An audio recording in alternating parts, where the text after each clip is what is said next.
Good afternoon. This is the House Appropriations Committee. It's Tuesday, May 27th, 2025. It is 2:00 and we are here to review a bill and hopefully vote it out this afternoon. So we have all the appropriate parties here.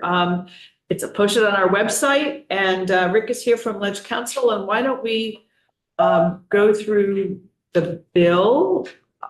I don't know that we need the Senate one, probably just the one from Commerce? Is there a reason we need to look at the Senate one? I don't think so. This confuses things. Okay, so let's introduce yourself and take it away, please.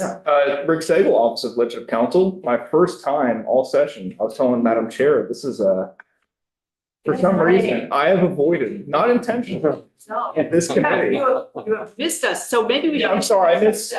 We have a whole new committee from last year, so let's practice this for ourselves. Pleased to meet you. I'm Dave Iacoboni from Morrisville. I represent the Lamoille, Washington district. Good afternoon. John Kosenska from Burke. I represent the Essex Caledonia district, 10 towns.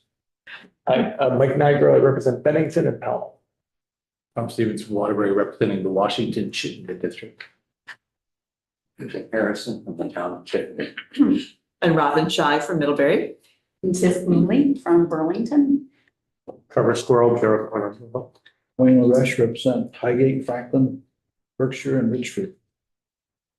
Eric McRory, representing the Wyndham 4 district of Dummerston and Putney.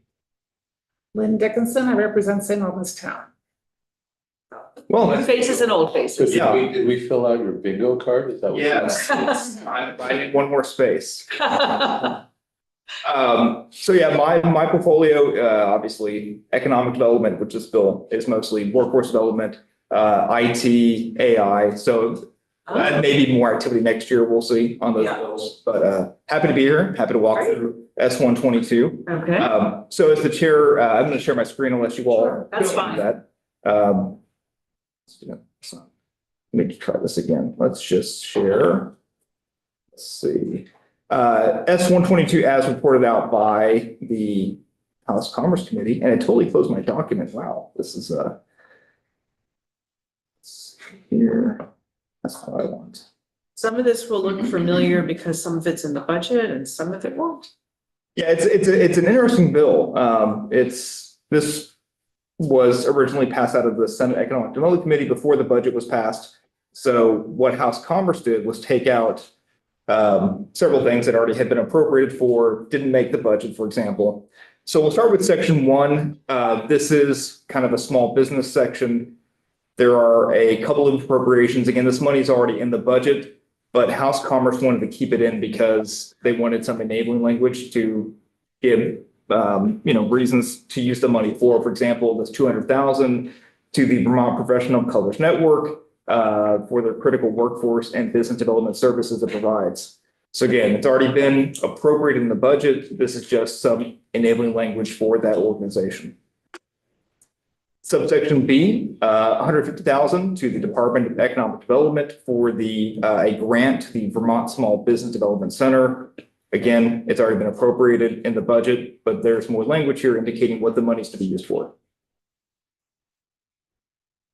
Subsection C may be removed in the upcoming amendment. There's 25,000 given to the Vermont Sustainable Jobs Fund program. There was some confusion about this money. They have a base budget of 275, 250. And this money was, as it came out of the Senate, it was actually 100,000 to work on this resource guide. There's two of this. Yeah. I'm going to pause you for a second. There were two appropriations that seemed to show up. One was their base operating budget, which maybe originally from the governor was 275. It was increased by 25,000. Right. And then there was 100,000 to do a business to business resource guide, completely separate one-time thing. That 100,000 never made it. The Senate, for some reason, took 25,000 out of the base operating budget and reduced their base operating budget by 25,000. In the final budget that was passed, we put the 25,000 back in. So they got the governor's recommend.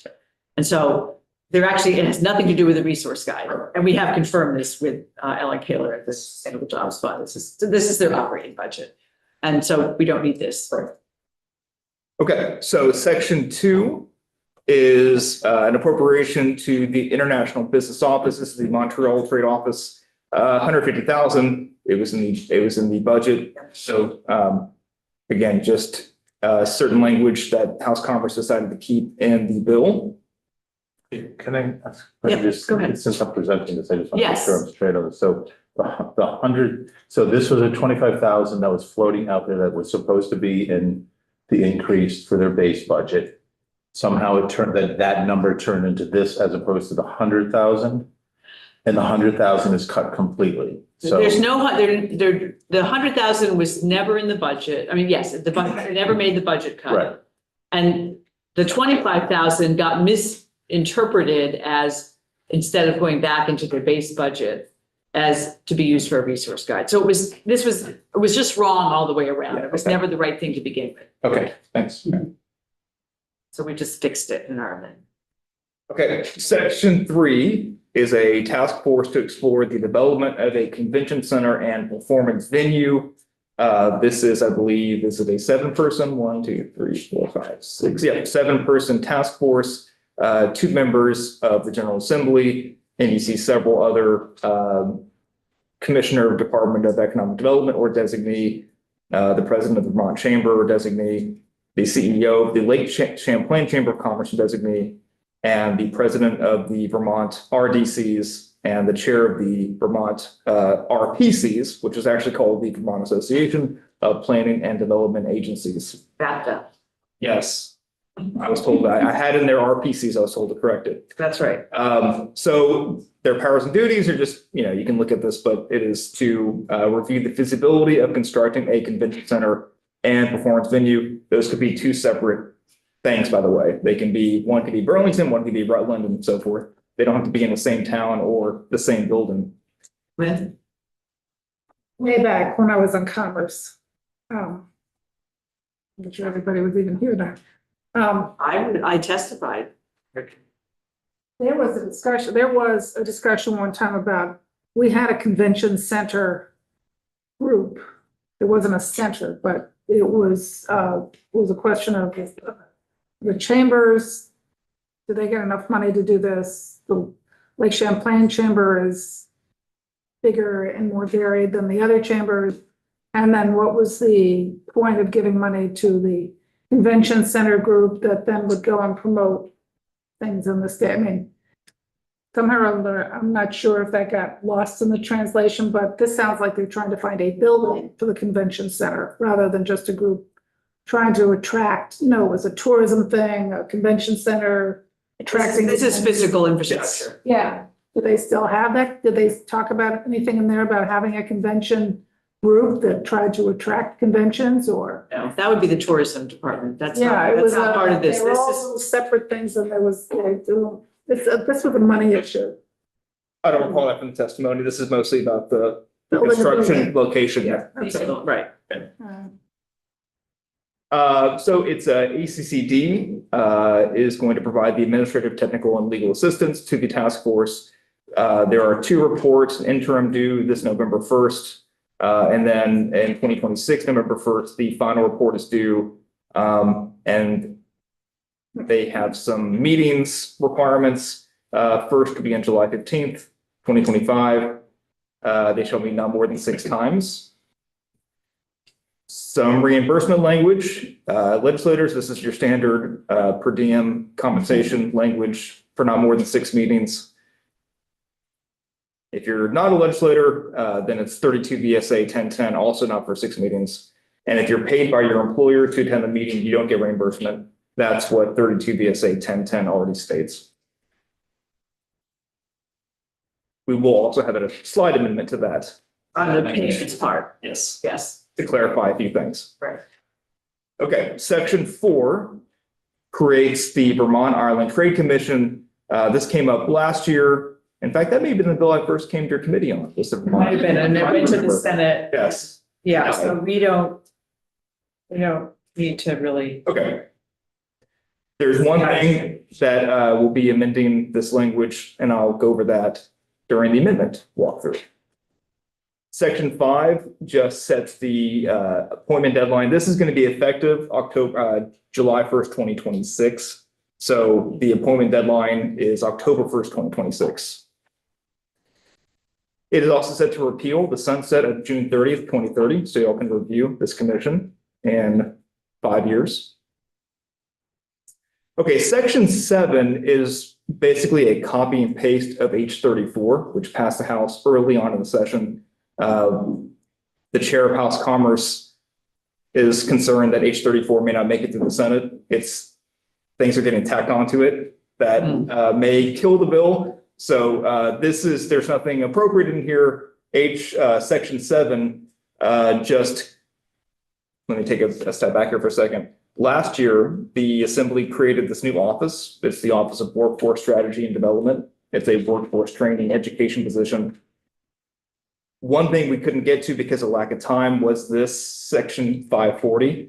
This kind of clarifies that the Commissioner of Labor and this new Executive Director of Office of Workforce Strategy Development both are co-leaders of workforce education and training and employment. So this is just statutory language changing, no money, nothing appropriated, just clarifying that we created this office and now we have to make sure that this new executive director has certain responsibilities that. So did we actually create this office? Yes. Last year or something? Last year. And there's a person? Yes. Do we? Sabina Haskell. Person? Who? Sabina. Oh, Sabina, that's right. That's right. Okay. It's coming back to me now. Thank you. Yes. So again, this is just, we ran out of time to make these changes last year. Nothing surprising, just making sure that they both have responsibilities under workforce.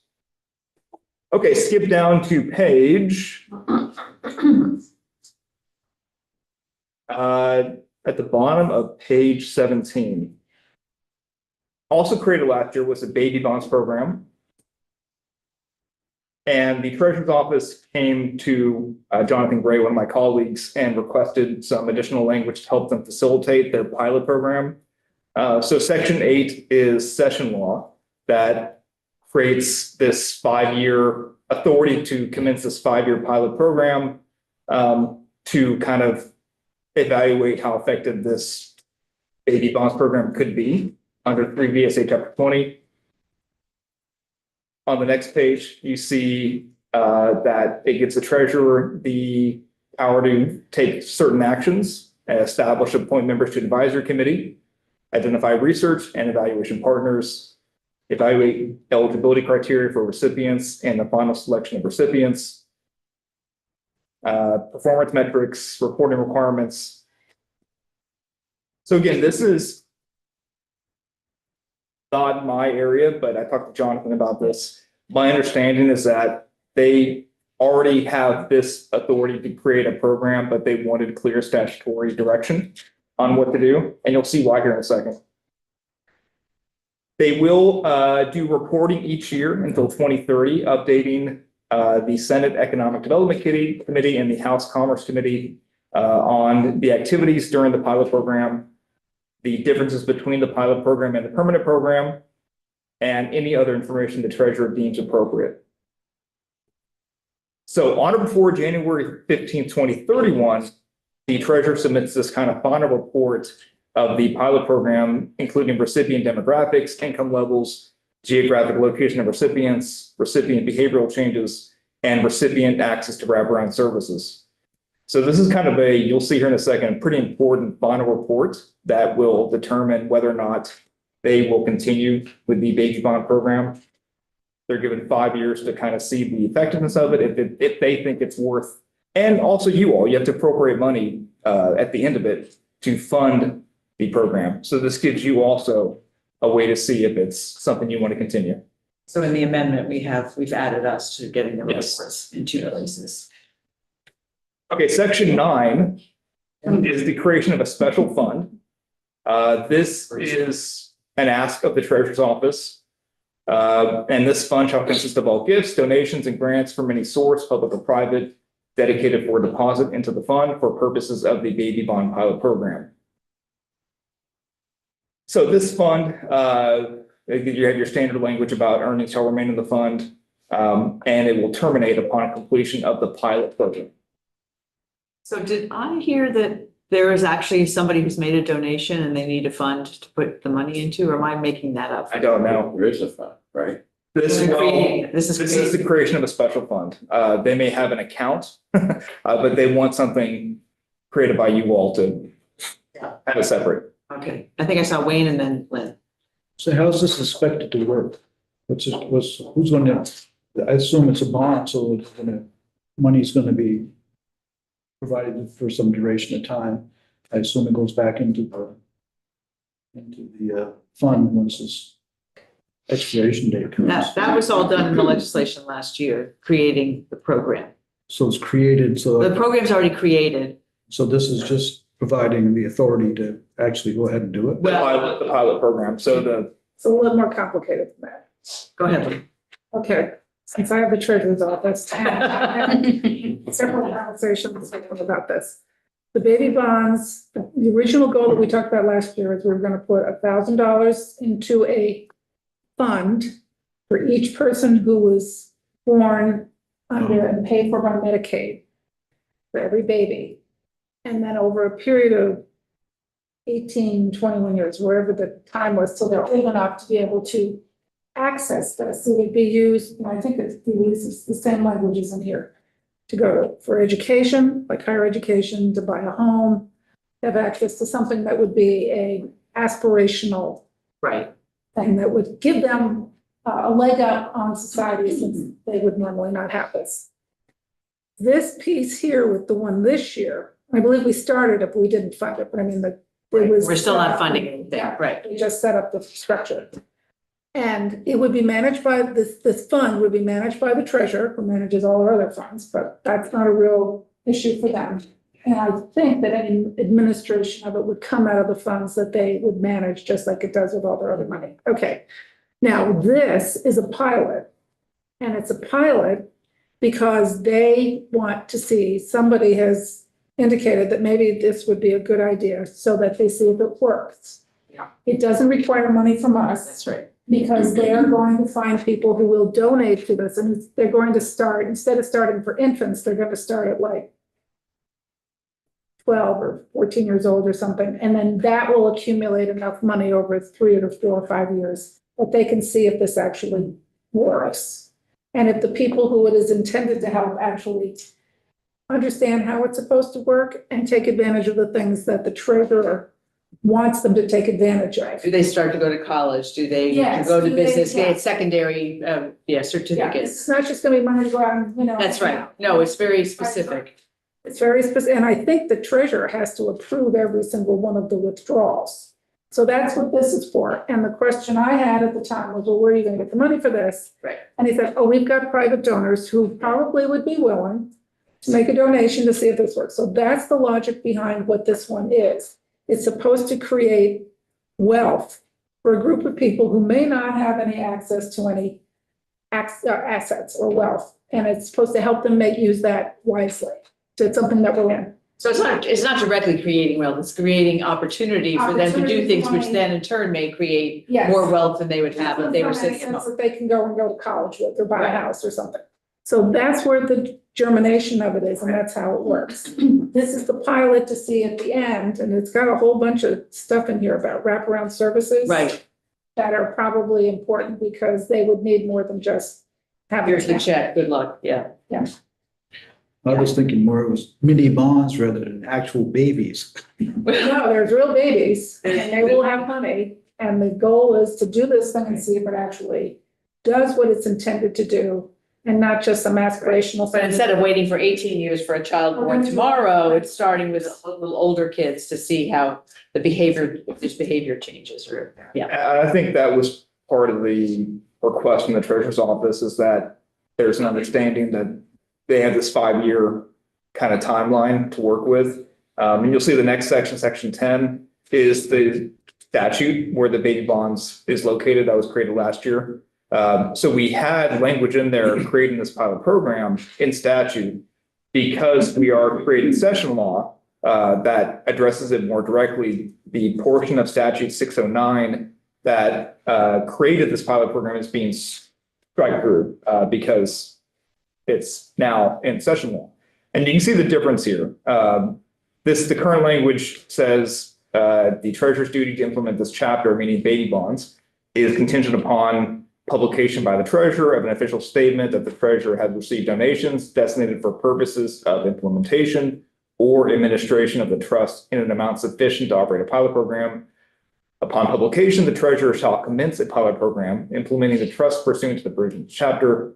It shall be used to evaluate the impact, effectiveness, and operational necessities of a permanent program. So again, instead of that, it is now contingent upon one, submission by the treasurer to the General Assembly in 2031 of the report summarizing the baby bonds program, pilot program. That's that new session law we created, that 5th-year report, I guess 6th-year report. And two, an appropriation of funds by the General Assembly in an amount sufficient to fund the trust. So you also have one, right? Yes, right. So two things have happened. That report, and so they can just say, this has not been a great program. This has been a failure. It's not working. So if they say that, then even if you do appropriate money, it would give the treasurer a way to not, we don't want this. We don't want to do this. We don't think it's effective. Don't appropriate money. Don't do this. Both things have to happen. If they say it's good, it's a good report, and you appropriate funds. Right. Which that future General Assembly will make that determination. And anybody who's here then can participate in it. Remember this moment. Let's remember. What did we say in 2025? So the effective dates are a little confusing, but basically the economic development portions, the section 1, I'm sorry, let's start with section A, this section, and sections 3, 8, 9, and 10 shall take effect on passage. So section 3 is the task force. Because their first meeting is July 15th, I think they should probably get those appointments sooner than later. Right. Allow them to meet on the 15th. 8, 9, and 10 are the baby bonds sections. So that gives the treasurer time to get started quickly. Sections 1 and 2 are the appropriation sections, and section 7, H34 language. That takes effect July 1st of this year. Sections 4 through 6 are the Vermont Island Trade Commission. So the creation of it and the appointment deadline and the sunset both take effect next July. Okay. So the amendment? Let's go to the amendment. Everybody should have a copy, and it's also posted, I believe. It's posted. Okay. Okay. So you have now looking at, this is draft 1.3 of a committee amendment to S122. I think I talked about all these, but just to be clear. Yeah. The first instance is removing subsection C in section 1.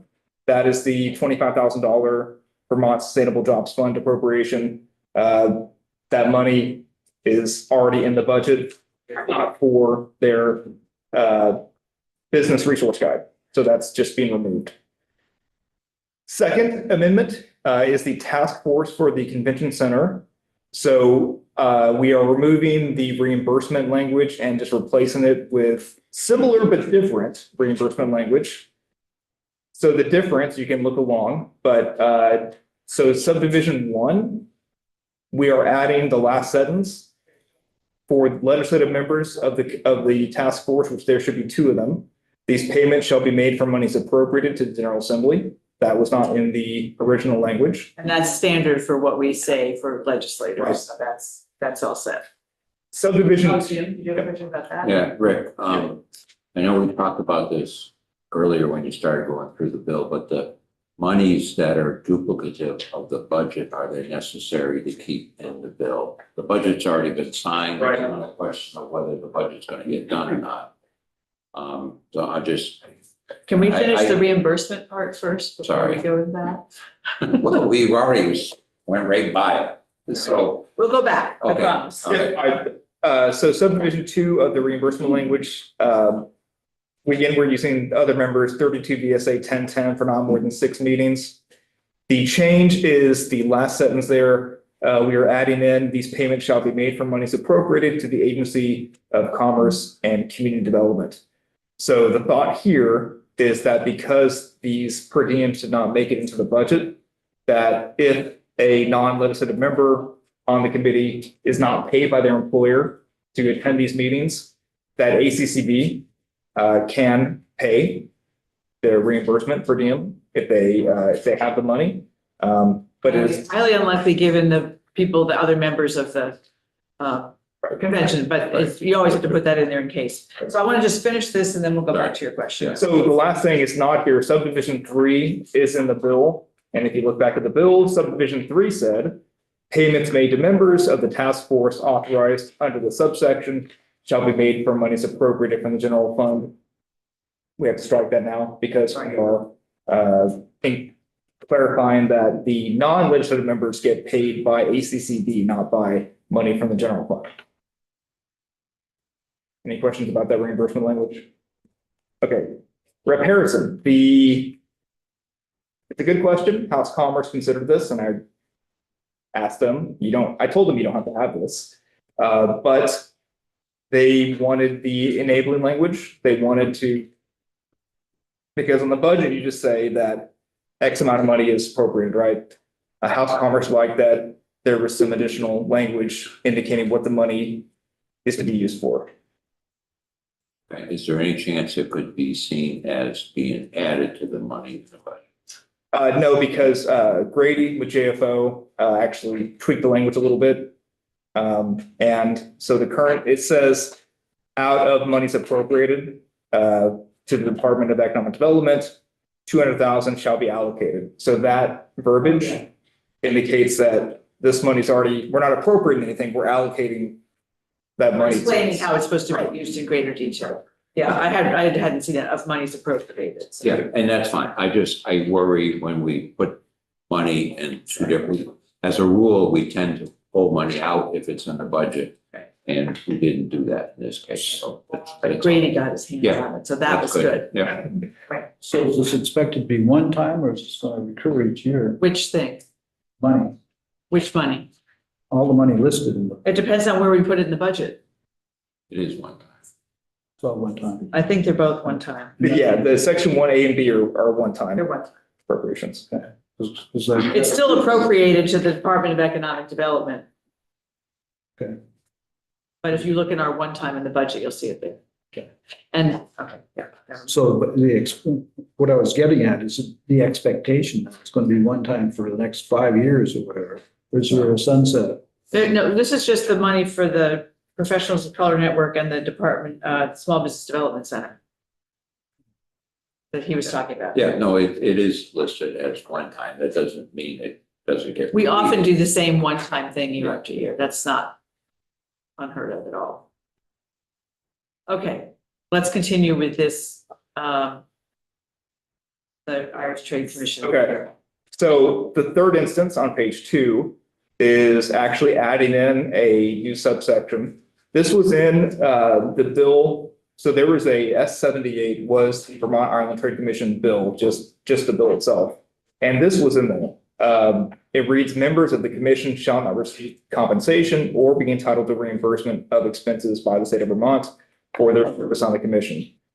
So as the bill wound its way through, the committee's per diems were added at some point. So I took out this language because you can't have, per diems and also you don't get paid. And then Senate appropriations took out the per diems. So then you just had this commission that didn't speak at all to whether they get paid or not, or reimbursed, excuse The me. Committee of Conference took out the $15,000. Right, there was some per diem, yes, there was some per diem money in there.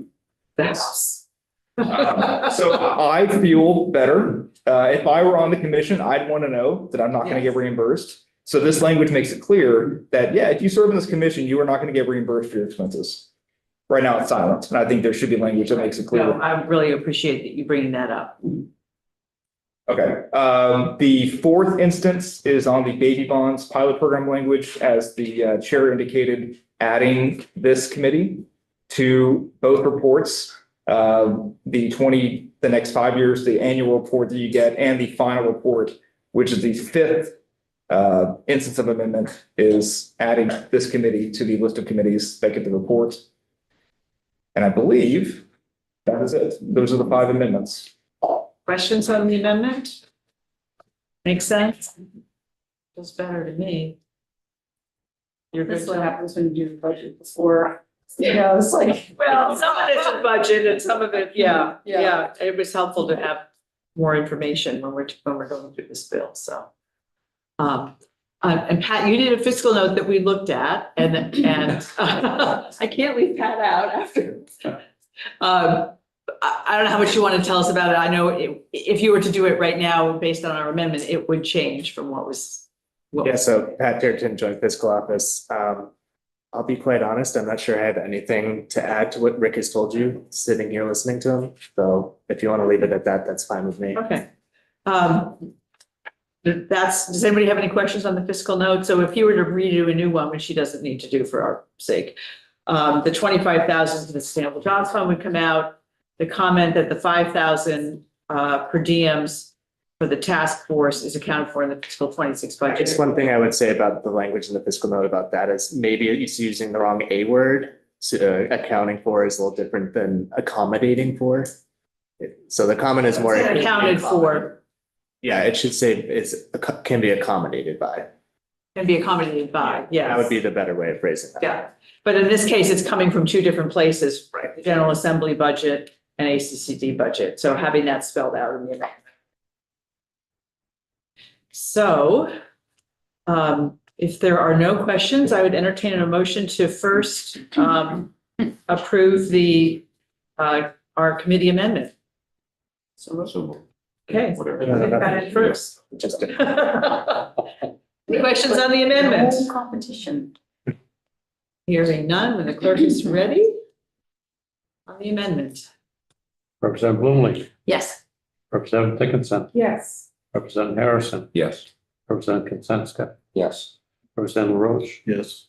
Representative Rowicki, Yes. Representative Nigro, Yes. Representative Squirrel, yes, Representative Stephen, Yes. Representative Yakaboni, Yes. and Representative Shaw. Yes. 0. Okay, and then a motion to report favorably on, this is a strike off? Yes, It's just an amendment. It was amended by House Commerce. commerce as And amended further amended. and further amended by us. You know how to say it, I don't. Is there a motion to do all that? You want to move? Motion to raise your hand. Because all of us. That's wow. Any further discussion? Hearing none, the clerk can call the roll. Representative Bloomley, Yes. Representative Dickinson, Yes. Representative Harrison, Yes. Representative Kaczynska, Yes. Representative Roche, Yes. Representative Rowicki, Yes. Representative Nigro, Yes. Representative Squirrel, yes, Representative Stephen, Yes. Representative Yakaboni, Yes. Representative Shaw, Yes, 7-0. great. And reporter of the bill is Tom. Nice to have a unanimous vote. Thank you, gentlemen, very much for coming. Thanks for doing the amendment. It was nice to have you come into the amendment already, so we don't have to go away and write it, and come back again. So appreciate it. Thank you, gentlemen. That's me too, yeah. So committee, we'll probably be getting another bill or two, but I don't know when. We'll be on the floor at 3 and we'll hear what's happening at that point. I think we'll be getting the OPR bill, which is 472.